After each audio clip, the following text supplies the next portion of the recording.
पाकी वजीर दाखिला शेख रशीद ने पेशावर में दहशतगर्दी का वाकया सोचा समझा मंसूबा करार दे दिया। बोलियों से गुफ्तगू में उन्होंने कहा कि बाकी से मुतालिक कोई थ्रेट अलर्ट नहीं था। इब्तदाई तहकीकात के मुताबिक धमाका खुदकुश था। दोबारा हमारे पानियों में आए तो फिर गिला नहीं करना, वफाकी वजीर दाखिला ने भारत को वार्निंग दे दी। शेख रशीद बोले, हिंदुस्तानी सबमरीन ने 5वीं मरतबा मुदाखलत की कोशिश की। 1 साल कबल भी हिंदुस्तानी सबमरीन को पकड़ा गया था मगर मारा नहीं। कल आखिरी बार भारत को वार्निंग दी है। हमारी अफवाज अजीम है, पाक बहरिया का अजीम जज्बा है, कोई पाकिस्तान की तरफ मैली आंख से नहीं देख सकता। लगता है कि ये मामला टेक्निकल से ज़्यादा पॉलिटिकल हो गया है। ये 200% पॉलिटिकल मामला है। इसके अंदर वो हमें नहीं निकालेंगे जब तक हम उनकी मर्जी के मुताबिक फैसले नहीं करते हैं। जैसे वो चाहते हैं हम यस मैन का किरदार अदा करते हैं, जैसे हम पहले करते रहे हैं। और ये हमें कभी भी नहीं चाहते कि हम इकनॉमिक तरक्की करें, क्योंकि हम एक न्यूक्लियर मुल्क हैं, हम एक इस्लामिक मुल्क है। अगर इकनॉमिक तरक्की कर लेंगे तो अपने फैसले अपनी मुल्क की मफादात में करेंगे। ये बेसिक रीज़न है। आपके सामने जो सुब्रमण्यम शंकर थे, फॉरेन मिनिस्टर इंडिया के, उन्होंने कहा था यस हमने इन्फ्लुएंस इस्तेमाल किया है। बिल्कुल, जब तक अमेरिका नहीं चाहेगा। अभी आपके सामने हमारा प्राइम मिनिस्टर का रशिया का दौरा हुआ और उससे अगले दिन अमेरिका सेंट्रल बैंक ने हमारे नेशनल बैंक के ऊपर $55 मिलियन की पेनल्टी डाली, not to follow the money laundering principle जो है। इससे आप अंदाज़ा लगाएं कि वो कितनी आर्म ट्विस्टिंग करते हैं। And this is one of the political and technical tools of big powers के वो आपको अपनी मर्जी से करवाना चाहते हैं। जबकि अगर आप किसी इंडिया का देखें, $1.44 बिलियन की उन्होंने मनी लॉन्ड्रिंग किया। 40 बैंक इसमें इन्वॉल्व थे। कितनी प्रिंट आउट हुए, छपे हैं इनके वक्त के, छापे गए हैं कि जी ये आलमी दहशतगर्दी में इन्वॉल्व हैं। गुलबशन यादेव की हमारे से मिसाल है। उसके बाद अभी लाहौर का इंसिडेंट देख लें, फिर ओपनली बलूचिस्तान में क्या हो रहा है, हु डजंट नो। लेकिन क्योंकि वो अमेरिका उसको एज इंडियन प्रॉक्सी इस्तेमाल कर रहा है पाकिस्तान और चाइना के खिलाफ, तो उधर आंख बंद की होती है।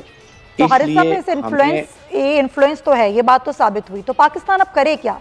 पाकिस्तान सारे इक़दाम भी उठा रहा है, और क्या करे पाकिस्तान ने जो करना था कर लिया। पाकिस्तान जो कंटिन्यू ये ग्रे लिस्ट से आपको नहीं निकालेंगे जब तक आप सबमिट नहीं कर देते अपने आप को अमेरिका के आगे। Let be very clear, and as a citizen of Pakistan I feel कि इसलिए हमें अब अपनी इंडिपेंडेंट सॉवरन पॉलिसी रखने की ज़रूरत है।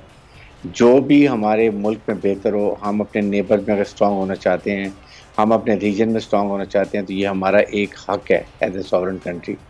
We want to remain engage with everyone, चाहे अमेरिका हो या यूरोपियन यूनियन। हमारे उनसे बहुत अच्छे ताल्लुकात हैं, लेकिन नॉट हमारे ताल्लुकात हमें किसी इंडिया के प्रिज्म से अगर अमेरिका देखते हैं हमारे ताल्लुकात को, तो वो कभी भी बेहतर नहीं हो सकते हैं।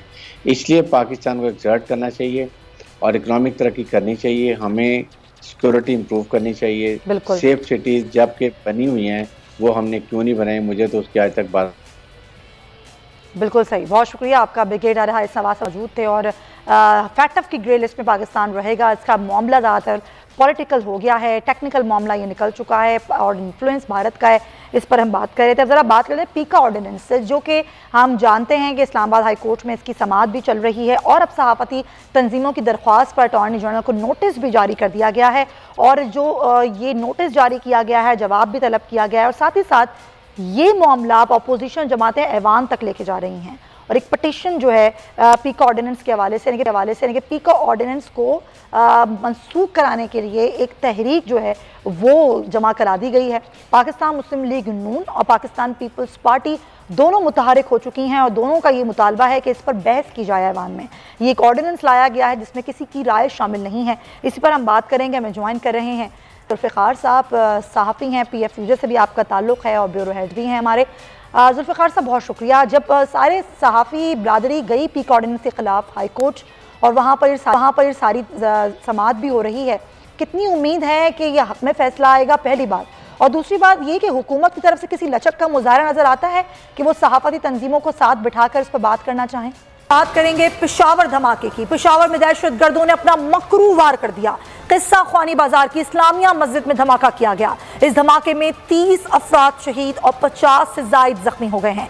जरा ये कहते हैं कि हमलावरों ने धमाके से पहले फायरिंग की, जिसके बाद एक हमलावर ने खुद को उड़ा लिया। धमाके से जामा मस्जिद में तबाही फैल गई।